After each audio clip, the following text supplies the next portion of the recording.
Thank you, Karen, for asking me to talk tonight. It's fantastic to be down from Horsham, down here in your networking group.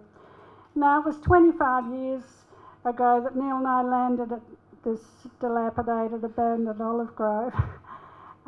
It had no infrastructure. It was surrounded by bush. We had to go in with chainsaws quite often, many spots, to uncover our olive trees. There was a shed on the place. Neil made the shed his home, and I stayed in Melbourne for as long as I could. We left Melbourne. We both had comfortable jobs in Melbourne. I was a medical scientist, Neil was a forester, and we had regular income. So to be landed in a situation at Mount Zero was quite challenging. I hope you don't mind, I've got a few notes. First it was quite romantic, but then the reality of it all did start to sink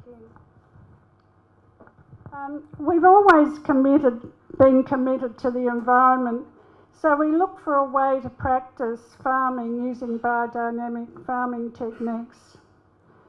So after many years of hard work, freeing up the olive trees, pruning and nurturing the soil, we did get the Demeter biodynamic accreditation. We were able to produce olives and olive oil, and we had a very modest income. The story could have ended there had it not for an extended drought that went on for 12 years. With record rainfall, the quality and quantity of our olives were seriously affected, and we were facing our biggest challenge.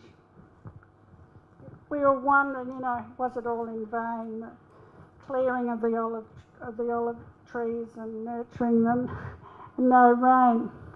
So we needed to adapt and to survive, which meant diversifying. And fortunately, I was given this topic to talk on, diversifying in need. Our livelihood was seriously affected at this stage. I was a bit keen to go back to Melbourne to my secure job, but Neil was very resilient and insisted on staying.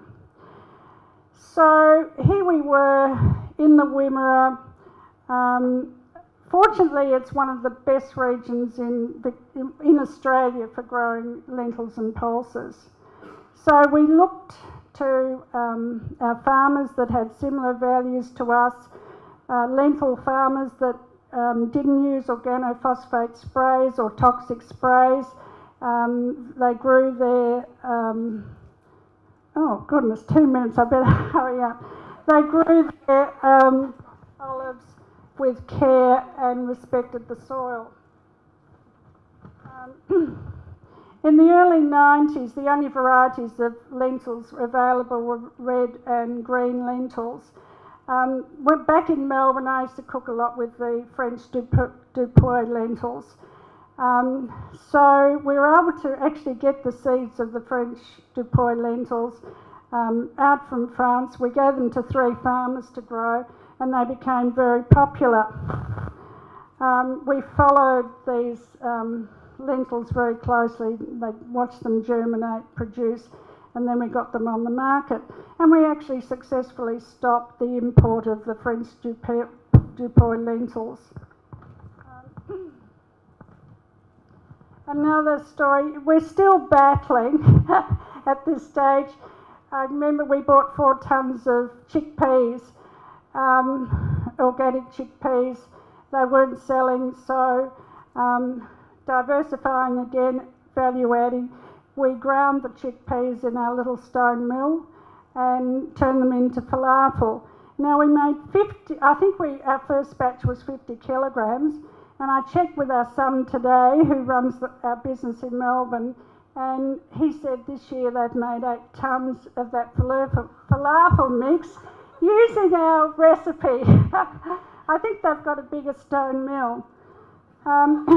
So we survived by introducing pulses and grains and value adding with the falafel, and we also made a red lentil mix.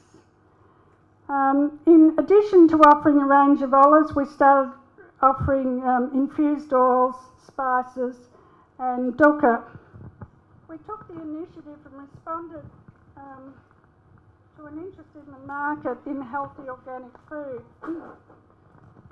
Along the way, we took advantages of other things that fell in our lap. Our friend grew too many... Oh, I've got to stop. Can I keep going? Oh, thank you. Not every idea was financially viable. We opened a cafe and farm on the shop, which lost money, so after a few years we closed that. In 2006, the drought really became crushing. There were no olives, no lentils, no pulses, nothing in the region. We had 6 inches of rain for the whole year. So we then had to look for something else, and the only thing that was sustainable was the pink salt, which Mount Zero is quite famous for. Neil harvests it.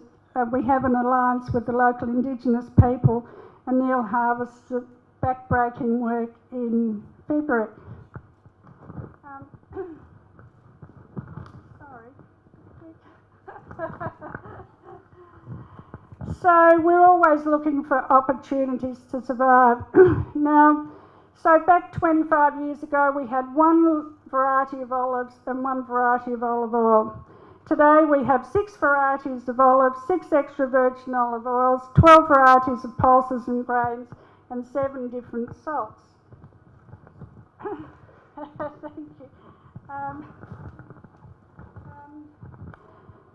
And many of these diversified products we've developed represent a significant percentage of our revenue. Olive oil and olives 50%, pulses and grains 25%, pink salt 25%. Now my last dream is skincare, and we've recently developed the Girl in the Olive skincare, which is all accredited biodynamic. And I'm really proud about this because too many people use chemical-laden skincare. Sometimes by the time someone leaves the house, they can have up to 100 toxic chemicals on their skin. So we're quite excited. We're in Ramsay's in Burke Street, which is a new pharmacy opening up. So if you're in the city, please drop in and buy the Girl in the Olive. Otherwise, look at our website or the Mount Zero website to buy it. Thank you. Sorry I've got over.